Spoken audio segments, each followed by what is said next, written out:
امی اکثر خواب میں راستہ بھول جاتی ہے، تو اس کی تعبیر بتا دیجیے۔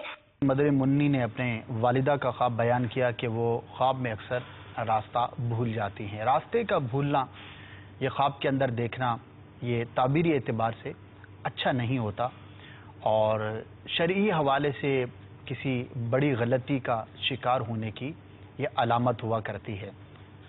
اب وہ کیا چیز ہو سکتی ہے؟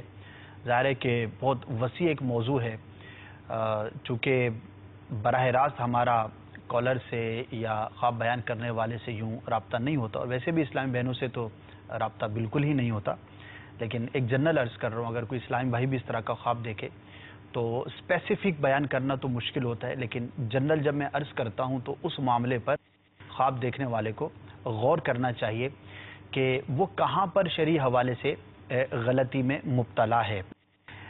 کیا لٹریچر آپ پڑھتے ہیں وہ آپ چیک کروا لیجئے، کسی بھی مفتی صاحب سے، کسی بھی سنی عالم دین سے رابطہ کر لیجئے۔ اگر جو ہے وہ کچھ تقاریر سننے کا سلسلہ ہے تو وہ کس طرح کی، کن موضوعات کی تقاریر ہوتی ہیں، کن لوگوں کی تقاریر ہوتی ہیں، اس کو بھی غور کر لینا چاہیے۔ اسی طرح اٹھنا بیٹھنا جو ہے وہ کس حوالے سے ہے، اس پر بھی غور کرنا چاہیے۔ تو شرعی حوالے سے کسی بڑی غلطی میں مبتلا ہونے کی یہ علامت ہوتی ہے راستے کا بھول جانا۔